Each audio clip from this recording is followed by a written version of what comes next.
Kale awoke to the acrid scent of burning circuitry and the distant, unsettling calls of creatures he couldn't identify. Pain throbbed at his temple. His fingers came away sticky with blood when he touched the wound. The emergency lights of his transport ship cast an eerie red glow across the wreckage. Twisted metal and shattered components scattered throughout a clearing that his crash had violently carved into the dense jungle of Xylos. He dragged himself from the pilot's seat, wincing as his body cataloged a collection of bruises and minor lacerations. Nothing broken, at least. Small mercies. The ship was beyond repair. That much was evident from a single glance. The hull had been shredded by whatever weapon had brought him down. A targeted attack, not a malfunction. Damn it all, he muttered, retrieving his emergency pack from under the console. Inside, a compact medkit, multi-tool, portable purifier, standard-issue blaster with 2 power cells, and a damaged communicator. He checked the latter. No signal, as expected on the remote planet. He'd need to salvage parts from the ship and find higher ground if he wanted any hope of sending a distress call. Kale strapped the blaster to his thigh and secured the pack across his shoulder. Taking one last look at the cockpit that had been his home for the past 3 standard months, he clambered through the twisted emergency hatch and dropped to the spongy ground of Xylos. The air was thick with humidity, almost oppressive in its weight. Strange luminescent vegetation cast the jungle in an otherworldly blue-green glow that contrasted with the normal starlight filtering through gaps in the canopy. Massive leaves dripped with condensation, creating a constant background patter like gentle rainfall. The rich, loamy scent of decay competed with the sweeter fragrance of alien blossoms. Kale consulted his wrist device. Oxygen levels acceptable. No immediate toxins detected. He wouldn't need his respirator, thankfully. Those things always left him with a headache. As he oriented himself, memories of another crash surfaced unbidden. 5 years ago, mining colony on Taros 4. The betrayal that had left him the sole survivor, haunted by the voices of a crew that had trusted him. He'd been too naive then, too willing to believe in loyalty. Not anymore. Trust was a liability he could no longer afford. This mission was supposed to be simple.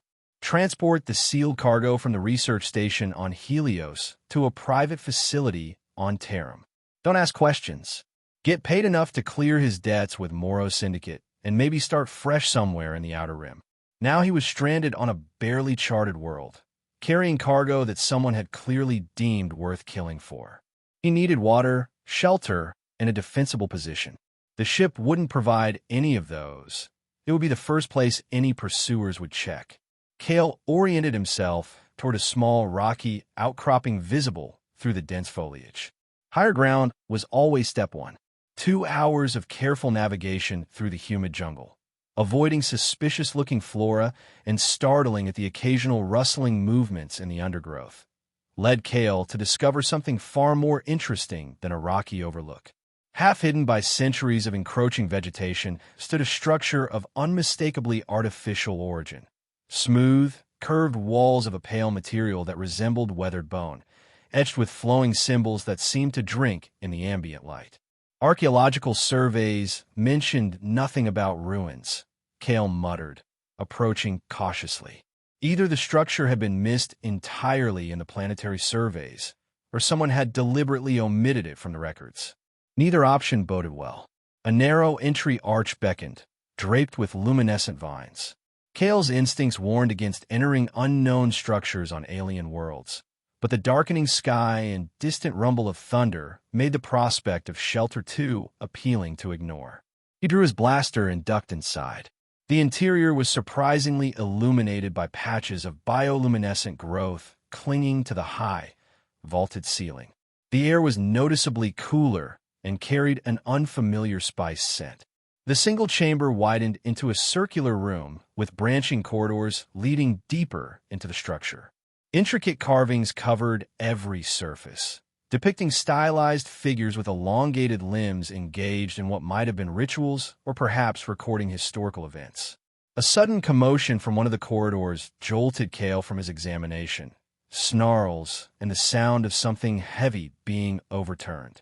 He crept forward, blaster raised, following the sounds of struggle to their source. In a smaller side chamber, a woman was cornered by three creatures unlike any Kale had encountered. They resembled oversized lizards with multiple limbs, their scales shifting colors to match the surroundings. Their elongated jaws snapped at the woman, who was wielding what looked like a ceremonial staff to keep them at bay. Blood, a shocking iridescent blue, dripped from a wound on her side. What caught Kale's attention most wasn't the bizarre predators, but the woman herself. She was humanoid, but clearly not human. Her skin bore intricate patterns, somewhere between scales and luminescent tattoos, that pulsed with a soft light. Her hair, if it could be called that, resembled fine tendrils that moved subtly of their own accord. For a moment, Kale considered retreating, not as fight, not as problem. The galaxy had taught him that intervention rarely led to gratitude. But as one of the creatures lunged forward, catching the staff in its jaws and wrenching it from the woman's grasp, something compelled him to act. He fired 3 rapid shots. The first 2 caught the nearest creature across its flank, sending it screeching into retreat. The third shot missed as the other predators scattered, momentarily disoriented by the unfamiliar weapon discharge. "Moo!" Kale shouted, firing again to drive the creatures further back. He advanced into the room, positioning himself between the retreating predators and the wounded woman.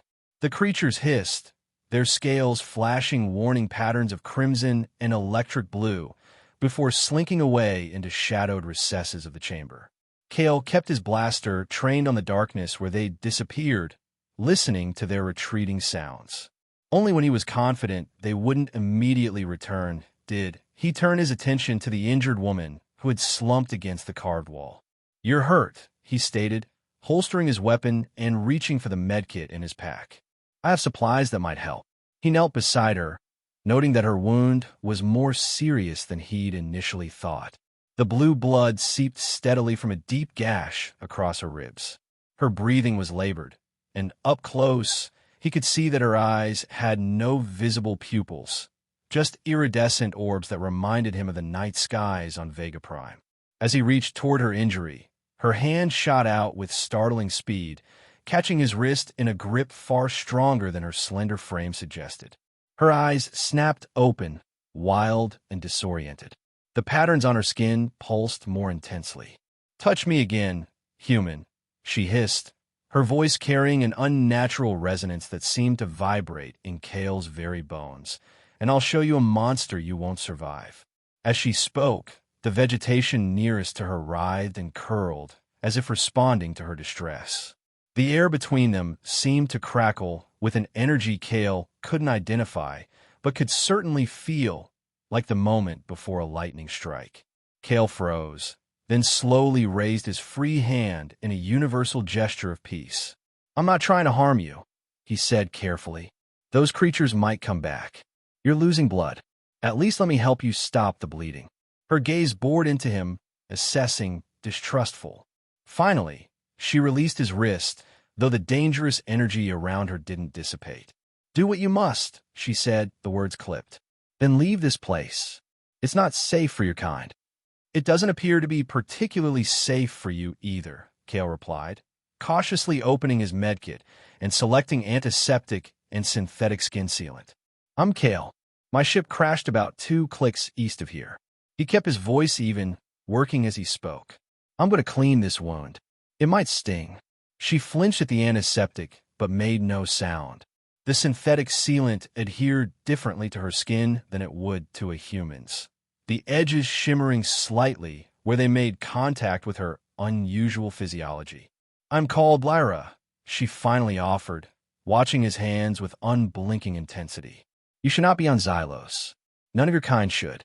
"That makes 2 of us who'd prefer I was elsewhere," Kale replied dryly, finishing his rudimentary first aid. "But unless you have a spacecraft hidden among these ruins, we're both stuck with the situation." Something changed in her expression, a flicker of surprise, perhaps even the ghost of grim amusement. "Your ship. Who attacked it?" Kale paused. "You know it was attacked? Not just a crash."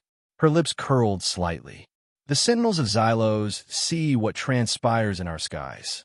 Word travels quickly among those who listen to the planet. Corporate mercenaries, most likely, Kale answered after a moment, deciding honesty might yield more information than evasion. I was transporting cargo someone clearly didn't want delivered, or wanted for themselves, Lyra added, struggling to sit more upright. The movement clearly caused her pain, though she masked it well. The same outsiders who have been desecrating sacred sites across the northern forests. They seek what they do not understand and cannot control. And what would that be? Kale asked, repacking his medkit. Lyra's expression closed instantly. Nothing that concerns you, human. Our paths cross by chance. Once I can travel, we will part ways. Fine by me, Kale replied, though he noted the once I can travel condition. She was more severely injured than she was admitting. But until then, those creatures might return. Night's falling, and I'm guessing they're not the only predators around. We should find a more defensible position. She studied him for a long moment, clearly weighing her limited options. There's a chamber deeper within, she finally said. Single entrance, water source. Defensible, as you say. Kale nodded and offered his hand to help her up. Lyra ignored it, using her staff to push herself upright with a barely suppressed wince. Pride and stubbornness, traits Kale recognized all too well from the mirror. Lead on, then, he said, retrieving his blaster. And maybe you can explain why the archaeological surveys of Xylos mention nothing about ruins like these. Your people see only what they wish to see, Lyra replied cryptically, limping toward one of the corridors. The veil protects what remains of our legacy from those who would plunder it. Kale didn't know what the veil meant, but he followed silently, keeping alert for any signs of the returning predators. The corridor sloped gently downward, the walls increasingly covered with the bioluminescent growth that provided their only light. The carvings grew more elaborate the deeper they went. Scenes of figures much like Lyra, communing with stylized representations of plants and animals, manipulating what appeared to be energy flows, and finally engaging in conflict with invading forces depicted as angular, mechanical entities.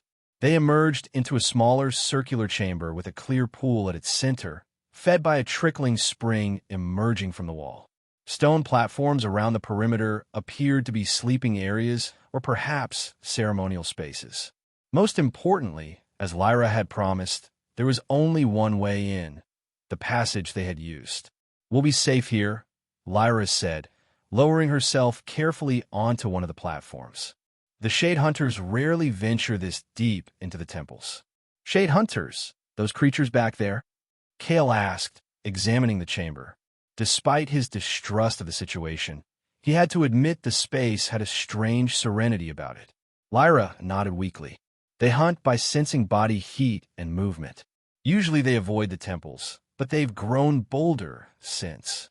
She trailed off, her luminous patterns dimming slightly as if reflecting her fatigue. Since what? Kale prompted, filling his portable purifier with water from the pool. Since the balance of Xylos was disrupted, she finished vaguely, watching him test the water. That device is unnecessary. The waters of the temple springs are pure. Kale raised an eyebrow, but continued his testing. No offense, but your physiology and mine have different definitions of pure. I've learned the hard way about drinking unfiltered water on alien worlds. A silence fell between them as Kale worked on creating a makeshift alarm system at the chamber entrance using components from his pack. Lyra observed him with undisguised curiosity despite her effort to appear indifferent. Your technology, she finally said. It's primitive compared to what your kind usually brings to our world.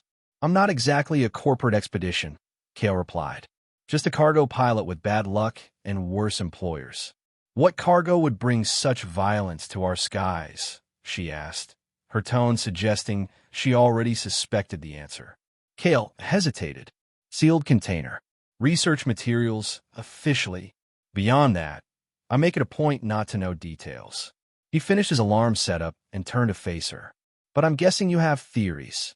Lyra's gaze became distant. They seek the Nexus Stones, crystallized fragments of Xylos's core energy.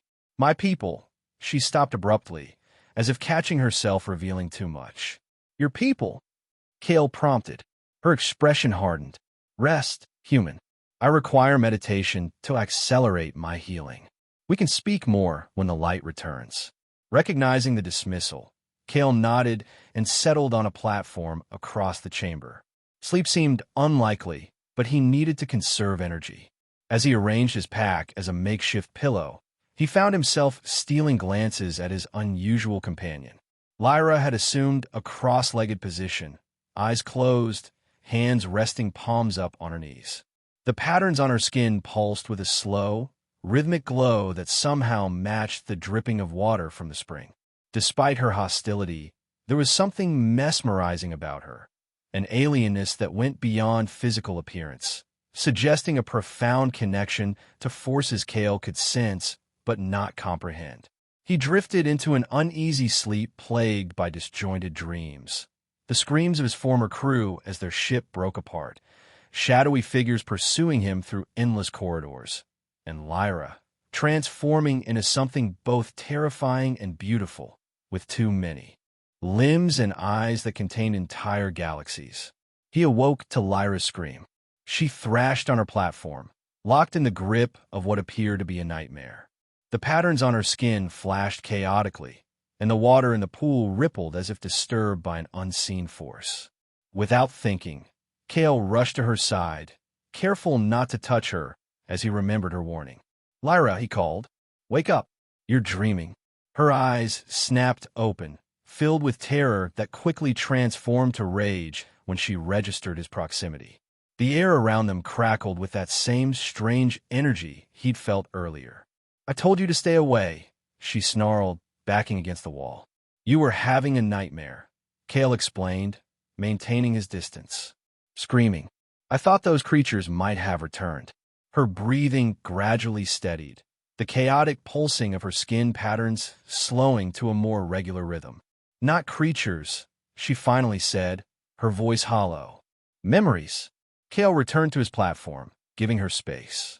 Want to talk about it? He offered, surprising himself. Compassion wasn't something he'd allowed himself to feel for years, not since Taro's 4. Lyra stared at him for a long moment, seeming to assess his sincerity. My people, she began hesitantly, the XYL once thrived across this world. We were keepers of the balance, living in harmony with Xylos itself, neither taking more than we needed nor altering what required no improvement. She gestured to the carvings on the walls. We could communicate with the essence of all living things, channel the planet's energy. Some among us could even transform partially, taking on aspects of other life forms to better understand them. Like shape-shifting, Kale asked, fascinated despite himself. Not as your stories describe it, Lyra corrected. More. Communion. Becoming one with the patterns of life. Her expression darkened. But there were those among us who sought to push beyond communion to domination. They formed a faction called the Ascendant Path, believing we should use our abilities to control rather than cooperate, to remake other worlds in our image. She touched her side where Kale had treated her wound. They discovered that the crystallized energy nodes of our planet, what we call the heart of Xylos, what outsiders have named Nexus Stones, could amplify our abilities beyond their natural limits. But the process corrupted them, twisted their connection to the planet into something parasitic. Civil war, Kale concluded, reading between the lines. Lyra nodded grimly. The last great conflict ended nearly 50 cycles ago. The Ascendants, realizing they could not prevail against those of us who remained true to the old ways, made contact with outsiders, humans and other species seeking resources and technologies. They offered knowledge of the Nexus Stones in exchange for weapons and support. Her voice grew bitter. The outsiders cared nothing for our conflict, only for the power they might gain. They provided the Ascendants with weapons that devastated our sanctuaries.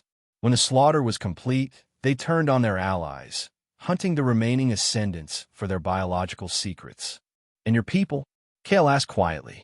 I am what remains, Lyra said simply, her luminous eyes reflecting a grief so profound it made Kale's chest tighten. The last true XYL.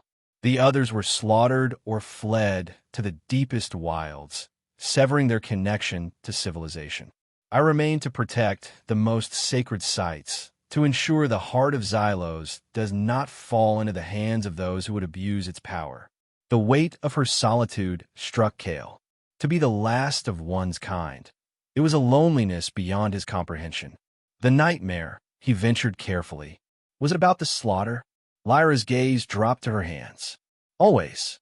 But this time, there was something new. A vision of what comes. The outsiders finding the central nexus beneath this very temple, unleashing energies they cannot control. She looked up at him with sudden intensity.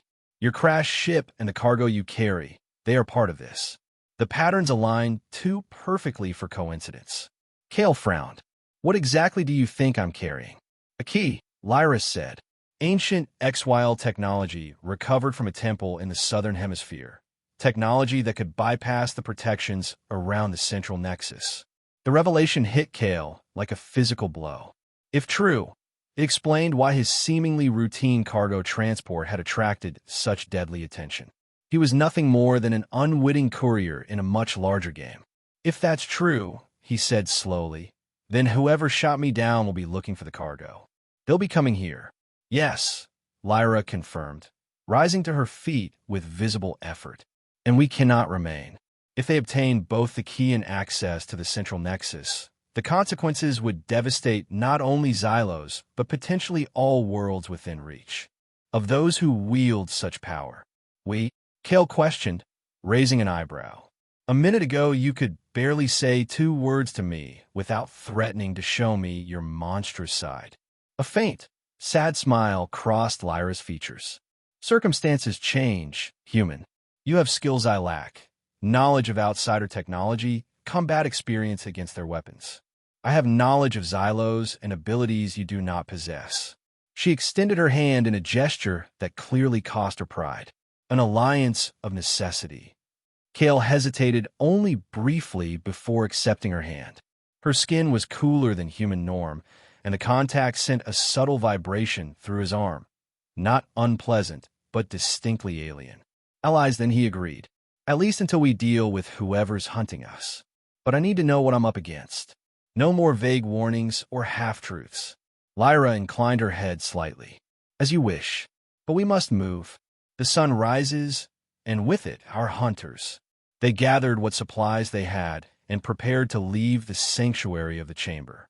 As Lyra led the way through passages Kale hadn't noticed before, he found himself studying her movements.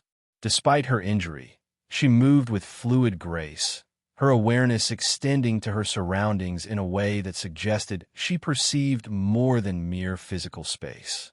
These temples, Kale asked as they navigated the labyrinthine structure, why can't outsiders detect them? Some kind of cloaking technology. Not technology as you understand it, Lyra replied. The veil is a manifestation of Xylos itself, a defensive measure created by my ancestors that bends perception around sacred sites. Most outsiders literally cannot see the temples unless shown by a XYL, or unless they possess specific instruments attuned to our energy signatures. Which explains why whoever shot me down is interested in XYL artifacts, Kale mused. They're trying to collect the tools to find your hidden temples. And the treasures within, Lyra confirmed grimly. But there is something you should understand, Kale. The monster I warned you about, it wasn't merely a threat. She paused, turning to face him. When XYL connect deeply to the planetary energies, especially in defense of sacred sites, we can undergo transformations. Physical, mental. The deeper the connection, the more profound the change. The more dangerous to both ourselves and others. You're saying you can actually transform into something else? Kale asked skeptically. Not entirely, Lyra replied, but enough that most who have witnessed it did not survive to describe it. The connection burns through us, consumes us. Few can endure it and return to themselves afterward. The gravity in her tone convinced Kale she wasn't exaggerating. Then let's hope it doesn't come to that, he said simply. They emerged onto a concealed ledge overlooking the surrounding jungle. From this vantage point, Kale could see the smoke still rising from his crashed ship, and something else that made his blood run cold. A sleek black vessel had landed in a clearing less than a kilometer away, and armored figures were already spreading out in search patterns. Syndicate Darkwatch, Kale muttered, recognizing the distinctive armor and movement protocols. Elite recovery teams. They don't leave witnesses. They found your ship already, Lyra observed. But they don't know about the temple yet, or they would approach directly. Kale studied the search pattern. They're thorough, working in standard grid formation. They'll find us eventually unless we create a distraction. Or take the offensive, Lyra suggested, her expression hardening. Strike first, before they consolidate their position. Kale shot her a surprised look. Bold strategy for someone recovering from a serious injury. My meditation accelerated the healing, she replied. And I'm more capable than I appear. Even so, those are trained killers with military-grade weapons. And this is my world, Lyra countered. They're trespassers who do not understand what they face. Kale recognized the determined set of her jaw. She would act with or without him. All right, he conceded, but we do this smart. We need to isolate a smaller group first, gather intelligence, maybe acquire better weapons. Lyra nodded. There's a ravine to the north where we can set an ambush. The local fauna will mask our presence until we're ready to strike.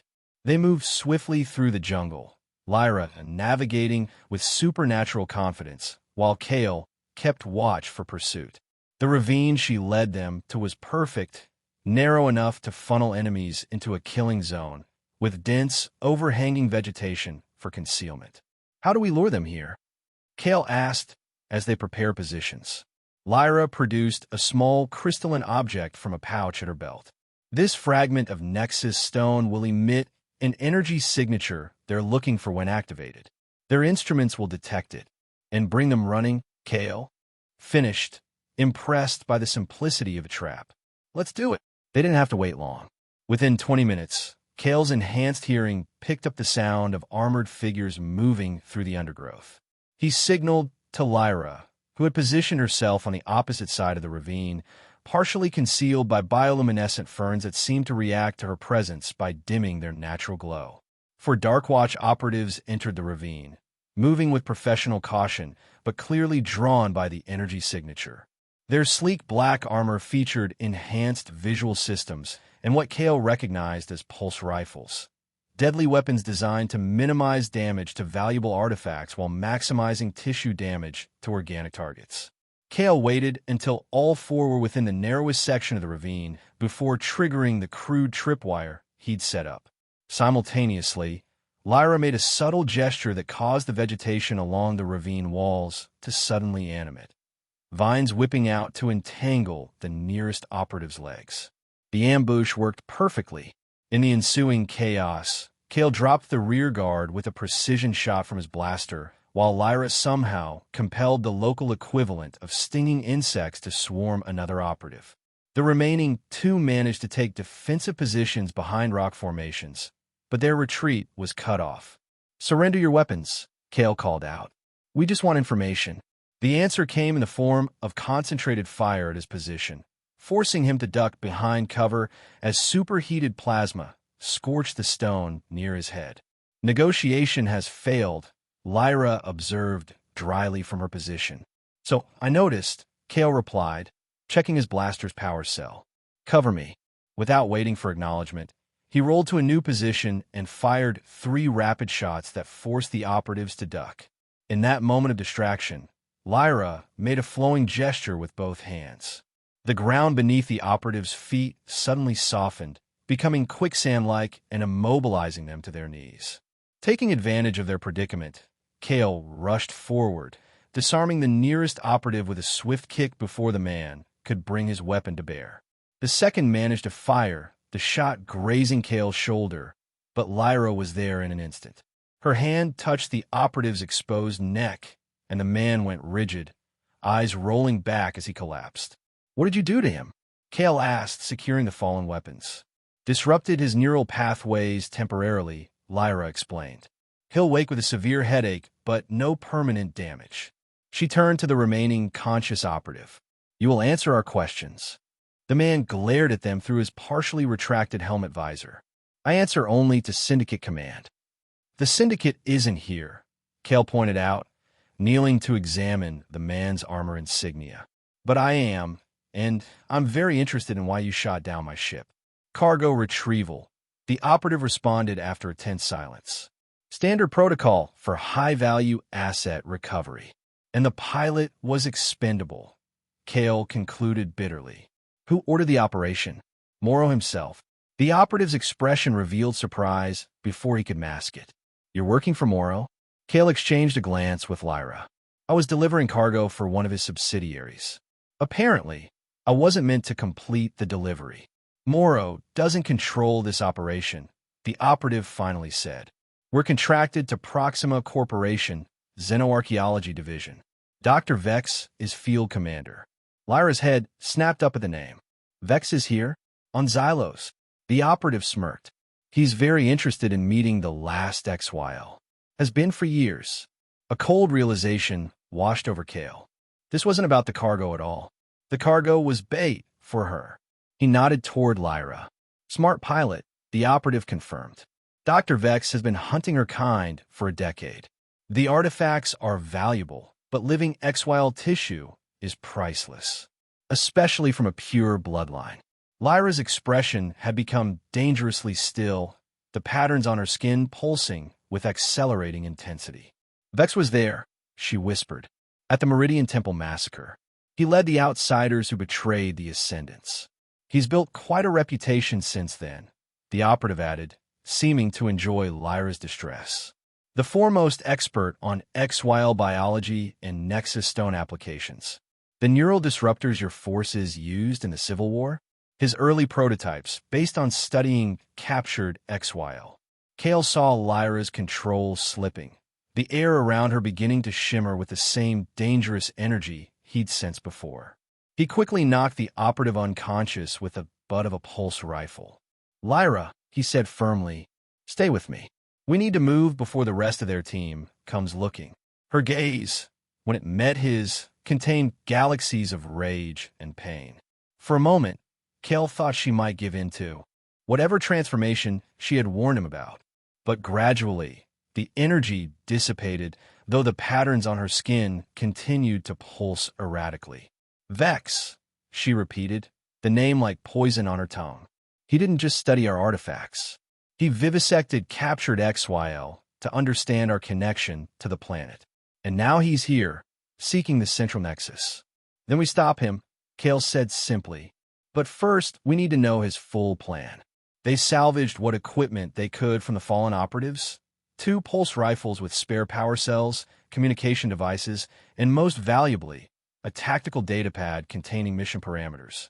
They've established a forward base at the crash site, Kale reported, scanning through the information. 2 teams searching the immediate area, 1 securing the cargo. He looked up at Lyra. The cargo container survived intact. They've extracted something called a resonance key. As I suspected, Lyra said grimly. An artifact that can attune to the frequency of temple barriers. With it, they could locate and enter any XYL sanctuary on the planet. It says they're waiting for Dr. Vex to arrive from the main research vessel in orbit. Estimated planetfall in 6 hours. Then we have 6 hours to reclaim the key and prepare a proper welcome, Lyra said, a dangerous edge to her voice. Kale studied her. You're planning something beyond a simple ambush. The temple where we met, it houses more than meditation chambers and historical records, Lyra admitted. Beneath the main structure lies one of the access points to the central nexus. If Vex obtains both the key and knowledge of that location, he'll go straight there, Kale finished, and will be waiting. They moved quickly back toward the crash site, using the captured communication devices to track enemy movements and avoid patrols. As they traveled, Kale found himself watching Lyra with growing admiration. Despite her injury and the emotional shock of learning her people's butcher was on planet, she moved with determined grace, her connection to the environment evident in how vegetation seemed to part before her and dangerous wildlife avoided their path. The rage you felt earlier, Kale ventured during a brief rest. That's related to the transformation you mentioned? Lyra nodded solemnly. Emotion amplifies our connection to Xyloza's energy. In times of extreme stress or danger, that connection can overwhelm our individual consciousness. We become vessels for the planet's defensive force. Powerful, but unpredictable. The ancient texts call it the becoming. It's both our greatest strength and our greatest vulnerability. Because you lose control? Because we lose ourselves, she corrected. Few return from a complete becoming. Those who do are changed forever. She gave him a sideways glance. This is why I warned you when we met. Had you been a threat, had my injury and fear triggered a becoming, I'd have faced something I wouldn't survive, Kale concluded. Yet you're willing to risk this transformation to stop Vex. Some prices must be paid, Lyra said simply. The central nexus contains the concentrated essence of Xylos itself. In Vex's hands, it would power weapons and technologies that could subjugate entire worlds. More importantly, it would mean the final death of my people's legacy. Some things are worth sacrificing everything for. The conviction in her voice resonated with something long buried in Kale's soul, the part of him that had once believed in causes greater than survival, before Taro's forehead stripped away his idealism. We're not dead yet, he reminded her. Let's focus on the plan first, heroic sacrifices second. A ghost of a smile touched Lyra's lips. Practical to the end. Perhaps that's why the planet guided our paths to cross. By mid-afternoon, they had worked their way to an observation point overlooking the crash site. The syndicate team had established an efficient forward base, portable shield generators protecting a command center and temporary landing pad. Kale's ship had been partially dismantled, with the cargo hold cut open and the sealed container removed to a secure analysis tent. I count 15 operatives, Kale murmured, using the enhanced optics from a capture helmet.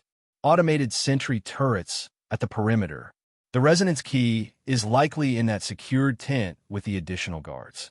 Their defenses are formidable, Lyra acknowledged, but they've made one critical error. What's that? They've built their base on a dormant mycelial node. At Kale's questioning look, she explained, networks of fungal life that span kilometers beneath the surface. With proper stimulation, they can be awakened. Kale raised an eyebrow. And I'm guessing you can provide that stimulation? Indeed, Lyra's expression turned contemplative. But such an action would alert Vex to my presence if his instruments are monitoring for XYL energy. Signatures. We lose the element of surprise. Unless we create another distraction, Kale suggested. Something technological that would mask your biological signature. A plan quickly took shape. Using components from the captured equipment, Kale could rig an overload in the shield generators that would create an electromagnetic pulse. The resulting chaos would provide cover for Lyra to connect with the mycelial network, while he infiltrated the base to recover the resonance key. As dusk approached, they moved into position. The jungle's natural bioluminescence intensified with the fading light, casting everything in an ethereal blue-green glow that would provide additional concealment. Timing is everything, Kale reminded her. Once I trigger the overload, you'll have 30 seconds before the backup systems engage. Lyra nodded, her expression solemn. Be careful, Kale. These humans may share your biology, but they're nothing like you. The unexpected compliment caught him off guard. How do you figure that? You intervened when you could have walked away. You've shown respect for a world not your own. Her luminous eyes held his. Few of your kind demonstrate such qualities. Before Kale could respond, the perimeter alarms began to wail. The base erupted into activity as spotlights swept the jungle edge. Something's wrong, Kale muttered, adjusting the optics. They're not responding to us. Through the enhanced vision, he spotted a small transport vessel descending rapidly toward the landing pad, sleek, black, and bearing the insignia of Proxima Corporation. Vex, Lyra hissed, the patterns on her skin flaring with sudden intensity. He's early. Change of plans, Kale decided quickly. We use his arrival as our distraction. The security protocols during landing will create vulnerabilities. They repositioned, creeping closer to the base perimeter as the transport touched down. The vessel's landing ramp extended, and armed guards formed an honor corridor. From within emerged a tall, gaunt figure whose white environmental suit contrasted sharply with the black armored operatives surrounding him. Even at a distance, Dr. Vex's calculating precision was evident in his movements. He proceeded directly to the analysis tent, two assistants trailing behind with equipment cases. "He's going straight for the key," Cale observed. "We need to move now." "Wait," Lyra cautioned, her gaze fixed on the scene. "Something isn't right." His arrival is too perfectly timed, too confident. As if confirming her suspicions, Vex emerged from the tent moments later, resonance key in hand, a crystalline rod approximately 30 centimeters long, inscribed with symbols similar to those in the temple. He spoke into a communication device, and immediately, the base personnel began breaking down equipment with practiced efficiency. They're already preparing to move out, Cale realized. He knows where he's going. Horror dawned in Lyra's eyes. The temple. He's already located it. The key was the final piece he needed. Ow! The veil. Must have been compromised, Lyra interrupted, rising to her feet. We need to reach the temple before they do. That's suicide, Cale argued. We need the key to have any chance of stopping him. Then take it from them, Lyra said, her voice taking on that strange resonant quality he'd heard when they first met. I must prepare the temple defenses. If I fail, the central nexus falls. Before Cale could protest further, Lyra placed her palm against the trunk of a nearby tree. The patterns on her skin flared brilliantly, and for a moment, the same patterns seemed to ripple through the vegetation around them. Then she was moving with a speed and fluidity that seemed impossible, disappearing into the jungle. Perfect, Cale muttered. Solo infiltration against a small army. Exactly how I planned to spend my evening. Nevertheless, he circled the perimeter, identifying the weakest point in the security layout. The base was indeed preparing for rapid departure, which meant attention to perimeter defense would be compromised. Cale used the captured authentication codes to approach a secondary entrance where the shield was being dismantled. Equipment transfer from Team 3, he stated gruffly to the guard, using the helmet's voice modulator to disguise his speech. The guard barely glanced at him, focused on the disassembly process. Bay 4 is already loaded. Check with Commander Resh. Cale moved into the base, keeping his movements purposeful. Years of operating in hostile environments had taught him that confidence was often the best disguise. No one questioned a person who looked like they belonged. He located Vex easily. The doctor was the focal point of activity, directing the operation from the central command pod. The resonance key had been secured in a specialized containment case attached to Vex's belt. Direct confrontation would be suicide. Cale needed a subtler approach. Spotting a stack of equipment crates being loaded onto transport sleds, he identified his opportunity. Working quickly, he sabotaged the power coupling on one of the sleds, creating a delayed overload. When it triggered, the resulting explosion wouldn't be catastrophic, but would create the necessary chaos. He positioned himself near Vex's command pod and waited. The diversion worked perfectly. When the sled's power core surged and failed spectacularly, showering the area with sparks and smoke, the security team's attention snapped toward the potential threat.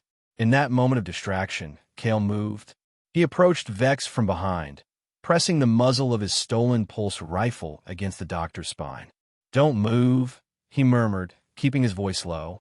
"Call off your guards, or I fire." Vex went still, but didn't seem particularly alarmed. "The pilot, I presume," he said, his voice cultured and unervingly calm. "I thought we'd eliminated that particular loose end." "You missed," Cale replied, reaching carefully for the containment case. "Now dismiss your security detail if you want to stay healthy." "I'm afraid that won't be possible," Vex answered. Too late, Cale noticed the small device in the doctor's hand, some kind of remote trigger.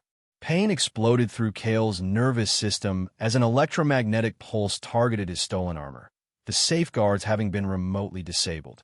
He collapsed, muscles spasming uncontrollably. Vex turned, regarding Cale with clinical interest. "Resourceful," he commented, signaling to nearby guards. "Secure him." He may provide valuable insights regarding the XYL female. Through the haze of pain, Kale managed a defiant glare. She'll stop you. Vex's thin lips curved in a smile entirely devoid of warmth. On the contrary, she's performed exactly as anticipated. The temple defenses cannot be prepared without significant energy expenditure, energy that creates a beacon for our sensors to follow. He checked a monitoring device. Even now, my secondary team is closing in on her position. The realization hit Kale with sickening force. They'd been manipulated from the start. His crash, their meeting, even the information gleaned from the captured operative, all orchestrated to flush Lyra out, force her to lead them to the temple, and expend her energy preparing its defenses. You never needed the key, Kale gasped as the guards hauled him upright. Oh, we need it, Vex corrected, patting the containment case. But finding the last temple would have taken months without a proper guide. Your XYL friend has saved us considerable time and resources. Kale was secured and dragged toward the transport vessel. His mind raced, searching for options. Lyra was walking into a trap, unaware that her attempts to prepare defenses were actually creating a beacon. He needed to warn her, but with his equipment confiscated and his body still twitching from the electromagnetic pulse, his options were severely limited. The base disassembly continued with military precision. Within 20 minutes, all essential equipment had been loaded onto the transport and the perimeter defenses retrieved. Kale, now restrained in the vessel's holding cell, could only watch helplessly as Vex received reports from his advance team. The temple entrance has been located, a tactical officer reported. Unusual energy readings suggest recent activation of dormant systems. Excellent, Vex replied, studying a holographic map. Establish containment perimeter, but do not attempt entry. The resonance key is required to safely bypass the remaining barriers. He turned to his chief security officer. Prepare a capture team with neural disruptors and biological containment. I want the XYL female taken alive. And the pilot? The officer inquired, glancing toward the holding cell. Vex considered briefly. Bring him. His unexpected rapport with the subject may prove useful in managing her compliance. The transport lifted off, heading toward the temple coordinates. Through the view screen, Kale could see the jungle canopy spreading below them, punctuated by the eerie blue-green bioluminescence that seemed more pronounced near their destination. They sat down in a clearing half a kilometer from the temple site. Armed operatives established a forward position while Vex prepared his equipment. Kale was pulled from the holding cell. His restraints adjusted to allow limited movement but prevent any escape attempt. You're making a mistake, Kale told Vex as they prepared to move out. The forces you're tampering with aren't just energy sources to be harvested. On the contrary, Vex replied, checking the calibration on a handheld device. I understand precisely what the Nexus represents, the concentrated consciousness of a planetary ecosystem. Imagine the applications: terraforming dead worlds, creating programmable biospheres, weapons that target specific genetic markers with pinpoint precision. His eyes gleamed with fanatical intensity. The extinction of the XYL was regrettable but necessary for progress. Their reverence for natural balance made them unworthy stewards of such power. It'll destroy you, Kale warned. Lyra said the energy can't be controlled by outsiders. Lyra, Vex repeated, seeming pleased. So that's what she calls herself now. Did she share what happens when her kind connects too deeply with the planetary energy? The transformation? The loss of individual consciousness? He smiled thinly. All documented in my previous subjects. All reproducible under laboratory conditions. The casual cruelty in his tone made Kale's blood run cold. This wasn't merely a scientist seeking knowledge or a corporate agent securing resources. Vex was a predator who had spent years hunting the XYL, studying their biology and abilities through torture disguised as research. The advanced team reported the temple entrance clear, and their group moved forward. Kale was brought along, a guard on each side, ensuring he couldn't attempt escape. As they approached the structure, he was struck by how different it appeared compared to his first visit. The previously subtle bioluminescence had intensified dramatically, the symbols on the walls now pulsing with light that seemed to flow in intricate patterns throughout the structure. Magnificent, Vex breathed, approaching the sealed entrance. The temple is fully awakened. He removed the resonance key from its containment case, studying the cylindrical artifact with reverent attention. As he aligned it with a corresponding depression beside the entrance, the symbols on both the key and the temple walls flared simultaneously. Perfect harmonic resonance, one of Vex's assistants observed, monitoring readings on a portable scanner. The frequency signatures are synchronized. With a sound like crystal chimes, the sealed entrance irised open, revealing the corridor beyond. Vex ordered his security team to advance first, neural disruptors at the ready. Kale was pushed forward, positioned as a human shield in case of ambush. The interior of the temple had transformed since Kale had last seen it. The previously dormant carvings now shimmered with internal light, and the air itself seemed charged with potential energy. They proceeded toward the chamber where he had first encountered Lyra, but instead of continuing forward, Vex directed them to a previously hidden passage that had opened in the floor, revealing a spiraling ramp descending into darkness. The sanctum entrance, Vex announced, exactly as the recovered text described. As they descended, the ambient temperature dropped noticeably, and the light from the bioluminescent growth took on a deeper, more intense blue. The ramp led to a vast underground chamber unlike anything in the upper temple. The ceiling arched high overhead, supported by columns that resembled massive tree trunks rendered in the same bone-like material as the rest of the structure. At the center stood a raised platform encircled by crystalline formations that resembled the smaller Nexus stones, but on a monumental scale. And there, waiting at the center of the platform, stood Lyra. She had changed. The patterns on her skin now blazed with brilliant light, extending beyond her physical form like a corona of energy. Her eyes had become pools of radiance, and the tendrils of her hair writhed and coiled with apparent sentience. She stood unnaturally still, as if only partially present in the physical world. "Magnificent," Vex whispered again, signaling his team to halt. The initial stage of becoming. Perfect synchronization with the planetary consciousness. "Lyra," Kale called out, earning a rough jab from his guard. "It's a trap. They followed your energy signature." For a moment, Lyra's gaze seemed to focus on him, recognition flickering across her transformed features. But then her attention shifted to Vex, and the chamber's ambient energy surged perceptibly. "Murderer," she said, her voice carrying that unnatural resonance, but now amplified, seeming to emanate from the very walls. "Desecrator, butcher of my kind." Vex stepped forward, unperturbed by her accusations. "Subject XL7, he replied, using what must have been a laboratory designation. "Or perhaps you prefer your birth name." Lyra Vex Kalsran, daughter of Elder Melis, last scion of the High Communion lineage.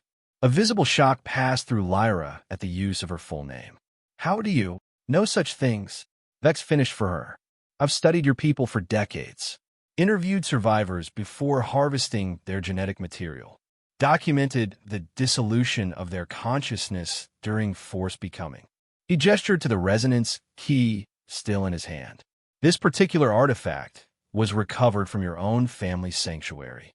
Your genetic signature is embedded in its crystalline matrix." Kale suddenly understood the deeper betrayal. The cargo, he said, the pieces, falling into place. It wasn't just any XYL artifact. It was hers, her family's legacy. "You used me to deliver her own heritage as bait." "An elegant solution," Vex confirmed. "The last pure-blooded XYL would naturally be drawn to the energy signature of her ancestral relics, particularly when that energy signature is carried into the heart of her territory." Lyra's form seemed to flicker, the corona of energy surrounding her intensifying. "You will not leave this place alive," she promised, her voice resonating through the chamber. "Oh, I rather think I will," Vex replied confidently. He nodded to his security team, who raised their neural disruptors. These weapons were calibrated using data harvested from your cousins. They'll disrupt the specific brainwave patterns that allow communion with the planetary consciousness. Before the team could fire, Lyra made a swift, fluid gesture. The crystalline formation surrounding the platform pulsed in response, and a shock wave of energy rippled outward, throwing several operatives off their feet. But Vex had anticipated the attack, activating a personal shield that deflected the worst of the energy. "Fire," he commanded. The neural disruptors discharged simultaneously, sending rippling waves of energy toward Lyra. She countered with a barrier of her own, the air before her shimmering as the attacks collided in a spectacular display of competing energies. In the chaos, Kale saw his opportunity. His guards had been momentarily distracted by the energy discharge. Using the close-quarters combat techniques that had kept him alive through years of dangerous contracts, he drove his elbow into the nearest guard's solar plexus while simultaneously sweeping the legs from beneath the second. Before either could recover, he'd relieved one of his pulse rifle and fired a stunning shot at the other. Vex noticed the commotion and turned, raising the hand that held the resonance key to signal additional guards. In that moment of distraction, Lyra intensified her attack, focusing her energy directly on Vex's personal shield. The barrier flickered dangerously under the assault. Kale fought his way toward Vex, dispatching 2 more operatives with precision shots. The scientist backed toward the exit, his shield weakening but still holding. Between them stood 3 guards with pulse rifles, now trained on Kale. "Stop him!" Vex shouted. "The key cannot be damaged." The guards opened fire. Kale dove behind one of the crystalline formations, which absorbed the energy blasts with a harmonic ringing sound.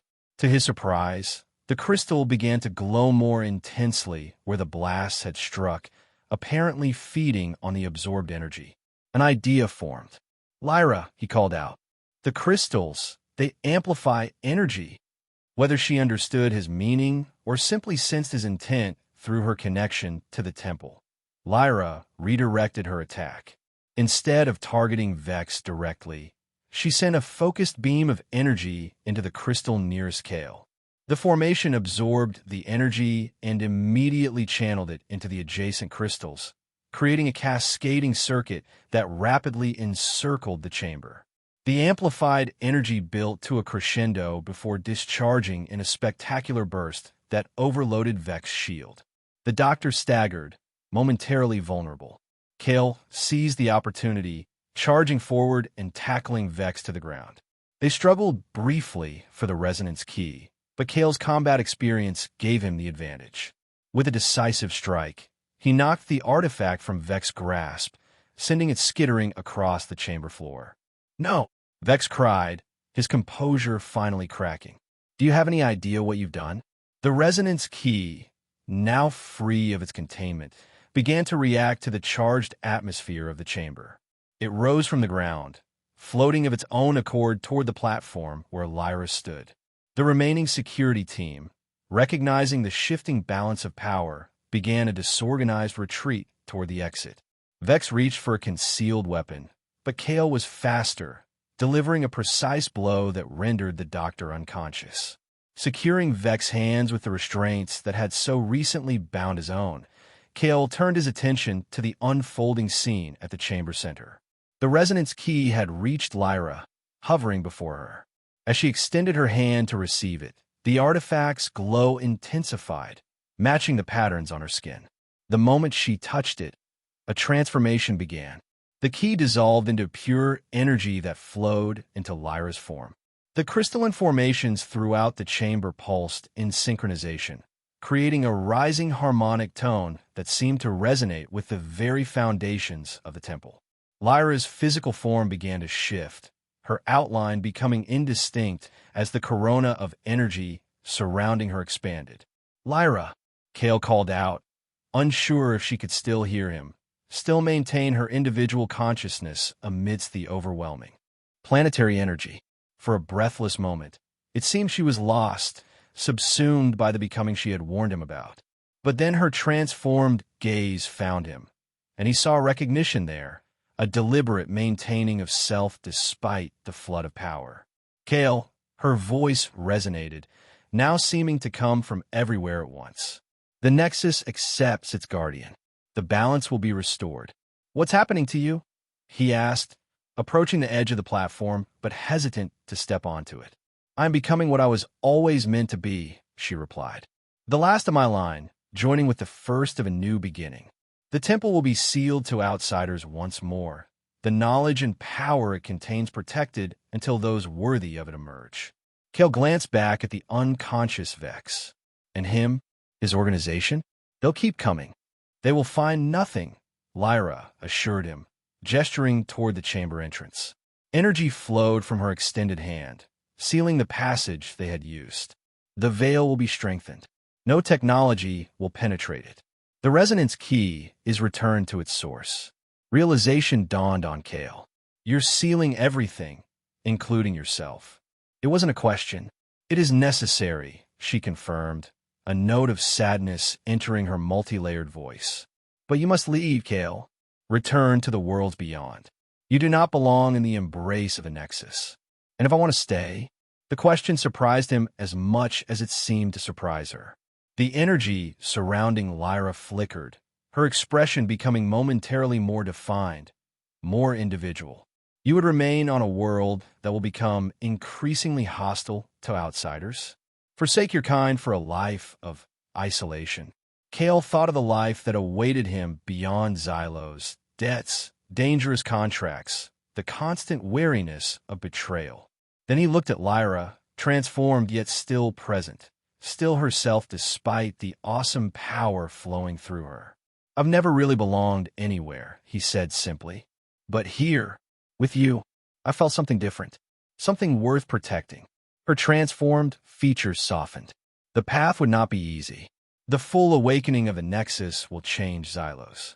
The balance must be restored, which means the outsider settlements will be reclaimed by the wilds. I'm adaptable, Kale replied with a half-smile.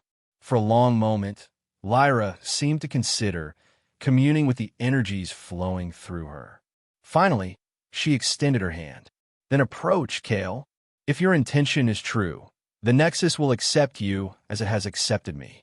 Heart pounding, Kale stepped on a platform.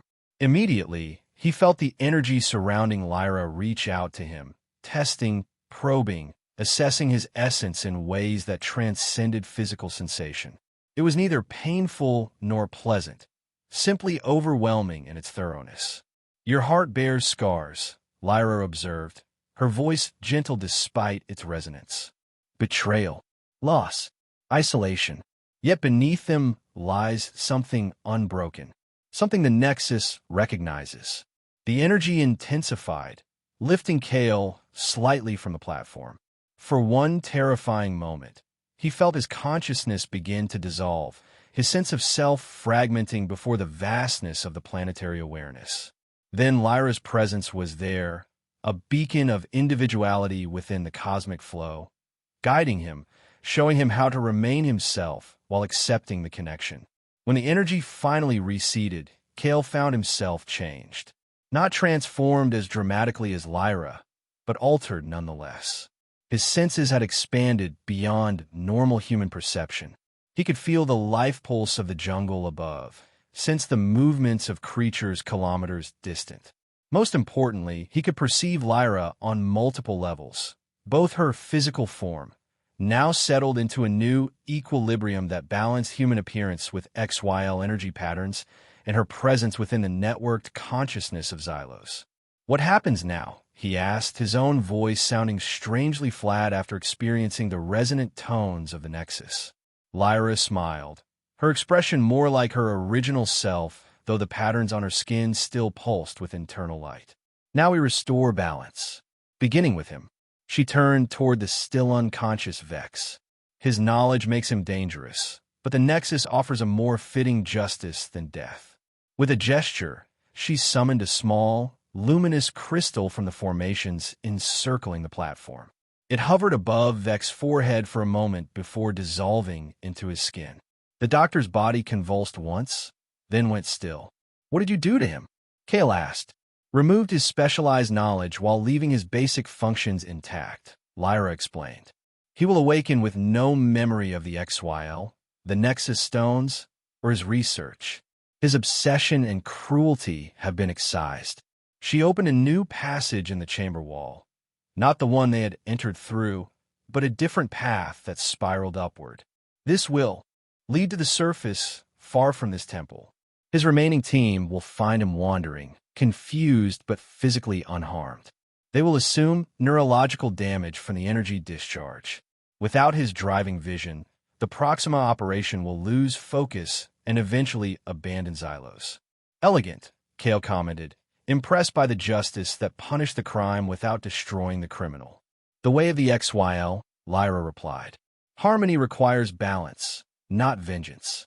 Together, they carried Vex's unconscious form up the passage, emerging into the jungle several kilometers from the temple entrance. After placing the doctor where his team would eventually find him, they returned to the sanctum, where Lyra completed the restoration of the temple's defenses. In the days that followed, Kale witnessed the awakening of Xylos. The planet's natural systems, long suppressed by outsider technology, reasserted themselves with breathtaking swiftness. The few human settlements found their equipment failing as the strengthened veil interfered with their energy systems. Most chose to evacuate, reporting unexplainable technical failures rather than admitting they had been subtly but firmly rejected by the planet itself. Kale's connection to the Nexus grew stronger under Lyra's guidance. Though never achieving the complete communion she shared with the planetary consciousness, he developed abilities no human had possessed before: communication with Xylos' flora and fauna, perception of energy flows, even limited influence over the environment when necessity demanded. More importantly, he found something he had believed lost forever after Taros 4: trust. In Lyra, he discovered a companion who understood isolation and loss as intimately as he did, who had faced her own monstrous potential and learned to harness it rather than succumb to it. Together, they established a new sanctuary, combining his practical knowledge of outsider technology with her profound connection to Xylos. Months passed, then years. Occasionally, curious explorers or resource prospectors would approach Xylos, only to find their instruments malfunctioning and their navigation systems inexplicably redirecting them elsewhere. The planet faded from galactic interest, becoming little more than a footnote in astronomical databases, a mysterious world best avoided due to dangerous electromagnetic anomalies. On a cliff overlooking the vast jungle canopy, Lyra and Kale stood watching the sunset. The bioluminescent vegetation was beginning its nightly illumination, creating waves of blue-green light that flowed across the landscape like an ethereal tide. Over time, Kale's appearance had subtly changed, his skin now bearing faint patterns similar to Lyra's when exposed to strong emotion or planetary energy. "Do you ever regret staying?" Lyra asked, a question she posed occasionally as if to reassure herself that his choice remained valid. Kale contemplated the thriving world before them, a world they had helped restore, protect, and now guided as it slowly healed from centuries of exploitation. He thought of the empty existence he had left behind, the constant vigilance against betrayal, the spiritual isolation. "Not for a moment," he answered truthfully. "You warned me about showing me a monster I wouldn't survive. You were right. I didn't survive meeting you."